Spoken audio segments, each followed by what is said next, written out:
آج all India Muslim personal law board کی جانب سے وقف قانون کے خلاف جو احتجاجی مہم کا آغاز کیا گیا ہے، آج پربھنی شہر میں ایک مرکزی جلسہ عام اس وقف قانون کے خلاف منعقد کیا جا رہا ہے۔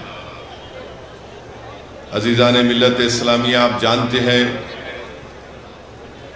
کہ پورے وطن عزیز میں لوگ بڑے غمگین بھی ہیں کہ جو کشمیر پہلگام میں جو پاکستان سے آئے ہوئے دہشت گردوں نے وہاں پر جو معصوم ہندوستانیوں کا قتل کیا، جس کی وجہ سے ہم دیکھتے ہیں کہ 27 ہمارے ملک کے شہری ان دہشت گردوں نے ان کو قتل کیا۔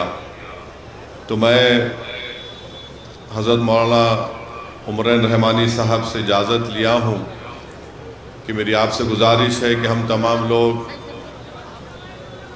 اس دہشت گردانہ حملے کے خلاف اور جو لوگ وہاں پر مارے گئے ان سے اظہار تعزیت کے لیے اگر ہم 1 منٹ کے لیے کھڑے ہو جائیں تو بہت اچھا ہوگا۔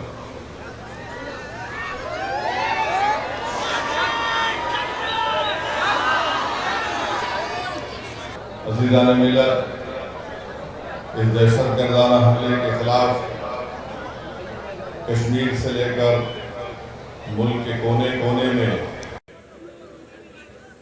ہر شخص نے اپنے طریقے سے اس کی مذمت کی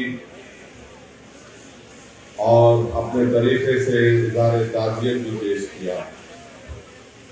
کشمیر کی جامع مسجد میں میر وارث نے، حضرت مولانا میر وارث نے بھی جمعے کے خطبے سے پہلے مسجد کے اندر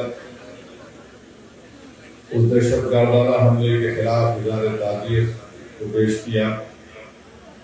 میں یہ بات یہاں پر یہ رکھنا ضروری سمجھتا ہوں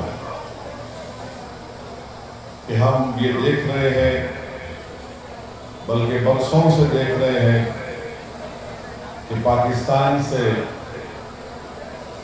ٹرینڈ یافتہ دہشت گرد ہمارے وطن عزیز میں آ کر یہاں پر دہشت گردی کرتے ہیں اور کئی معصوم لوگ اپنی جانیں اس میں گنوا چکے ہیں۔ پلوامہ ہم نے دیکھا، پوری ہم نے دیکھا، پٹھان کوٹ ہم نے دیکھا، پچھلے سال جولائی میں ویشنو دیوی کے قریب ایک مقام پر 7 ٹورسٹ سیاح کو مار دیا گیا۔ یہ بڑا ہی افسوسناک واقعہ ہے کہ دہشت گرد آ کر خواتین اور بچوں کو الگ کرتے ہیں، مرد لوگوں کو الگ کرتے ہیں، ان سے ان کا مذہب پوچھ کر، اور اگر وہ مسلمان نہیں ہے تو ان کو گولی مار دیے۔ یہاں پر علماء اکرام تشریف فرما ہے، وہ مجھ سے بہتر اور مجھ سے مؤثر طریقے سے آپ کو سمجھا سکیں گے کہ دین اسلام میں کتنا بڑا گناہ ہے کسی کو قتل کرنا، مگر اس طرح سے حرکت کرنا اور پھر گولی مار کر ان کی تصاویر نکالنا، سیلفی نکالنا، یقیناً یہ لوگ انسان کہلانے کے لائق نہیں ہیں۔ ہم جتنی بھی اس کی مذمت کریں وہ کم ہے، بلکہ میں اپنی پارٹی کی جانب سے جب مرکزی حکومت نے آل پارٹی میٹنگ بلائی، میں نے اس آل پارٹی میٹنگ میں اس بات کو رکھا کہ اقوام متحدہ کے سیکورٹی کونسل کا ریزولوشن ہے جو 9/11 کے بعد سیکورٹی کونسل نے اس کو اپنایا تھا، جس میں 4 نکات دیے گئے. تمام ممالک سے کہا گیا کہ دہشت گردوں کو پناہ نہیں دیں گے، ان کو پیسوں سے مدد نہیں کریں گے، ان کی ٹریننگ نہیں کریں گے. مگر برسوں سے پاکستان اپنے ملک میں دہشت گردوں کو ٹریننگ دیتا ہے بھارت کے خلاف. پھر اقوام متحدہ کا آرٹیکل 51 ہے جو اس بات کی اجازت دیتا ہے کسی ایک ملک کو وہ سیلف ڈیفنس میں اپنے ملک کے تحفظ کے لیے دوسرے ملک پر وہ اپنی ملٹری کارروائی کر سکے. میں نے اس کا بھی حوالہ دیا. اور یہ آرٹیکل 51 صرف ملک کے خلاف نہیں بلکہ جس ملک اس اپنے ملک میں دہشت گردوں کو پناہ دیتا ہے، جس کو انگریزی میں نان اسٹیٹ ایکٹر کہتے ہیں، یہ LET پاکستان کی حکومت کی ISI کی ایک ناجائز اولاد ہے. اور پھر آپ یہ بھی جانتے ہیں کہ ہمارے بھارت کے سنویدھان میں آرٹیکل 355 ہے جو اس بات کو کہتا ہے کہ مرکزی حکومت کی ذمہ داری ہے کہ کسی ریاست میں اگر باہر سے حملہ ہوتا تو اس کو روکے.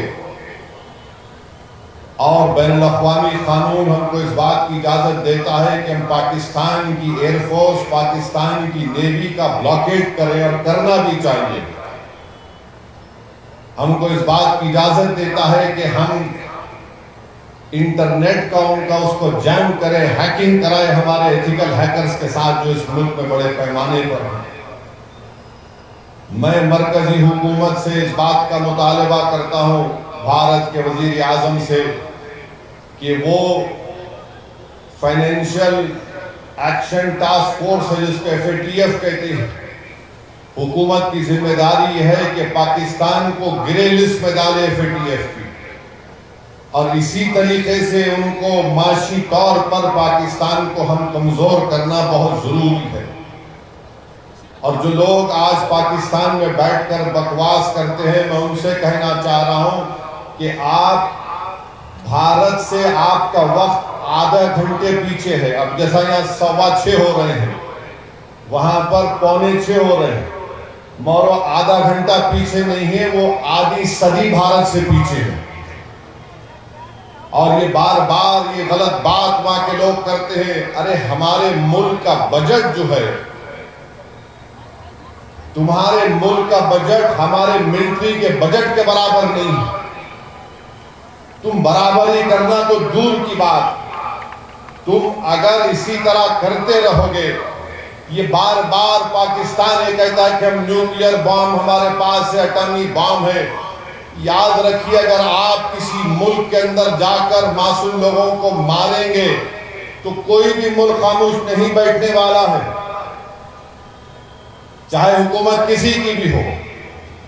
مگر اس طرح سے آ کر ہماری بھارت کی سرزمین پر حملہ کرنا اور مذہب پوچھ کر کسی کو گولی مارنا، تم کون سے دین کی بات کر رہے؟ تم تو خوارج سے بدتر ہو، تم تو آئسس کے جانشین ہو جو حرکت کیے ہیں.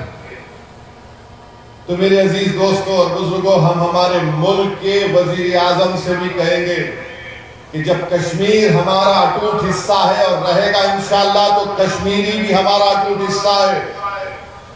ہم کبھی بھی کشمیریوں کے خلاف یہ جو ٹی وی چینل پر یہ بڑے بڑے اینکر بیٹھ کر گفتگو کر رہے ہیں، بے شرم ہے یہ پورے اینکر. اگر کشمیر ہمارا اٹوٹ حصہ ہے اور رہے گا تو کشمیری بھی ہمارا اٹوٹ حصہ ہے. کیسے ہم ان پر شک کر سکتے ہیں؟ وہ کون تھا جو دہشت گردوں سے ان کا ہتھیار لیتے ہوئے جس کی جان چلی گئی؟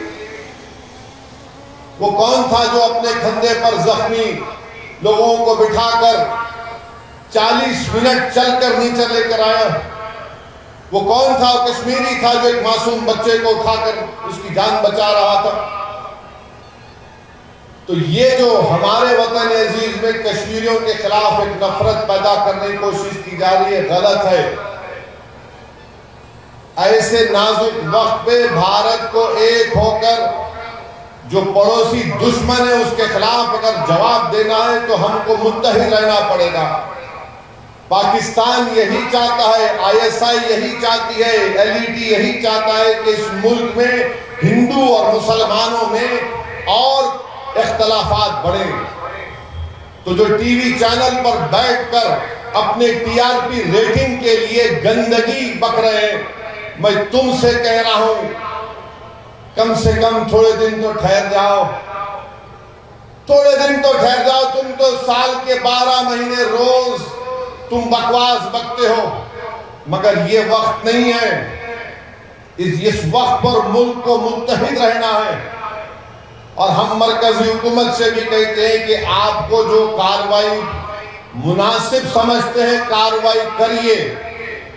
اور یہ ٹی وی چینل پر بیٹھ کر اینکر بول رہے یہ کرنا چاہیے وہ کرنا چاہیے، مہاشے اور محترماؤں سے کہہ رہا ہوں وہ آپ نہیں کریں گے۔ آپ تو اسٹوڈیو کے ایئر کنڈیشن کمرے میں بیٹھ کر گیان دے رہے ہیں، اگر آپ کے بازو ایک پٹاخہ پھٹا تو نہیں معلوم کیا آپ کا پھٹ جائے گا جسم کا۔ تو آپ گیان مت دیجئے، جو کارروائی مناسب سمجھتی ہماری حکومت ہم اس کی تائید کرتے ہیں، اور حکومت کو بھی یہ سوچنا چاہیے کہ کشمیریوں کے خلاف جو نفرت پیدا کی جا رہی ہے ملک کے مفاد میں نہیں ہے۔ کشمیریوں کو ہم کو ان کے دل کو اور ان سے قریب ہونا ہے۔ ہم ملک کے حکمرانوں سے کہہ رہے ہیں کہ تمہاری ڈیٹرنس پالیسی پر تم غور کر لو۔ آپ نے سرجیکل سٹرائک کیا، ہم نے تائید کی۔ آپ نے بالا کوٹ کیا، ہم نے تائید کی۔ آپ نے نوٹ بندی کی، کہا کہ دہشت گردی ختم ہو جائے گی، مگر پڑوسی ملک سے لوگ آ رہے ہیں۔ تمہاری ڈیٹرنس پالیسی کو دیکھ لو، اور اگر آپ کو مؤثر کارروائی آپ جو مناسب سمجھتے کریے۔ پوری اپوزیشن پارٹیز نے کہا کہ کرو، مگر ایسی کارروائی کرو کہ دوبارہ کسی بھارتیہ کی جان نہ جائے، کوئی دہشت گرد آ کر یہاں پر حملہ نہ کرے۔ آپ ایک مؤثر کارروائی کرو۔ اور بار بار مجھے تو میڈیا والے بول رہے کہ پاکستان کے وہ ایسا بولے وہ ایسا بولے۔ میرے بھائی، ملک بہت بڑا ہے۔ میں نے آپ سے کہا کہ پاکستان ہم سے آدھی صدی پیچھے ہے۔ تم کچھ نہیں بنا سکتے وہاں پر، نہ تم دوا بنا سکتے، نہ تم وہاں پر ٹائر بنا سکتے، اور تم بڑی بڑی باتیں کرتے ہو۔ اور تمہارا ہی وزیر دفاع کہہ دیا کہ مغربی طاقتوں کے گندے کھیل کا ہم حصہ بنے۔ تم ان کے گندے کھیل کا حصہ بنے ہو، مگر اگر تم بھارت سے گندا کھیلو گے تو اسی گندگی میں تم زندگی بھر رہو گے۔ یاد رکھو ہماری اس بات کو، بھارت میں جو مسلمان ہیں، ہندو ہیں، عیسائی ہیں، دلت ہیں، آدیواسی ہیں، ہم اپنے سیاسی اختلافات ہیں اور رہیں گے، مگر یہ ملک نہ BJP کا ہے نہ اسد الدین اویسی کا۔ یہ ملک 133 کروڑ جنتا کا ہے، اور اگر کوئی اس ملک کے خلاف اس طرح کے دہشت گردی کرے گا تو ملک ایک شیشہ پلائی ہوئی دیوار کی طرح پہلے بھی کھڑا تھا اور آج بھی کھڑا ہے۔ تم ہمارے اتحاد کو توڑ نہیں سکتے۔ ہمارے بزرگوں نے 47 میں جنا کے پیغام کو اپنی جوتی پر رکھ کر اس کو ٹھکرا دیا تھا۔ تمہارا ٹو نیشن کی تھیوری ناکام ثابت ہوئی۔ تمہارے پاس گڑبڑ ہے، بلوچستان میں گڑبڑ ہے، تمہارے پاس TTP کا مسئلہ ہے، تم اس کی طرف دیکھ لو، ورنہ یاد رکھو بہت سے کارروائی ہو سکتی اور ہوگی انشاءاللہ تعالی۔ تو میرے عزیز دوستوں اور بزرگوں، یہ بات کو بیان کرنا بہت ضروری تھا۔ اب ملک کے اندر کے حالات پہ بیان کر رہا ہوں۔ اندر کے حالات یہ ہیں کہ ہم اپنے وزیر اعظم سے کہنا چاہ رہے ہیں کہ آپ تاریخ میں اپنا کیسے نام لکھانا چاہتے ہیں، ایک سیاستدان کے طور پر یا اسٹیٹسمین کے طور پر؟ اگر مودی اسٹیٹسمین کے طور پر اس دنیا میں، اس ملک کی سیاست میں نام اپنا لکھوانا چاہتے ہیں تو نریندر مودی کو، اگر مورنے کو ان کو صرف سیاستدان کے طور پر نہ لکھ دے بلکہ اسٹیٹسمین کے طور پر لکھے تو ہم نریندر مودی سے کہنا چاہ رہے ہیں کہ آپ کو وقف کا قانون واپس لینا پڑے گا. اگر آپ نہیں لیں گے تو آپ اسٹیٹسمین نہیں، صرف ایک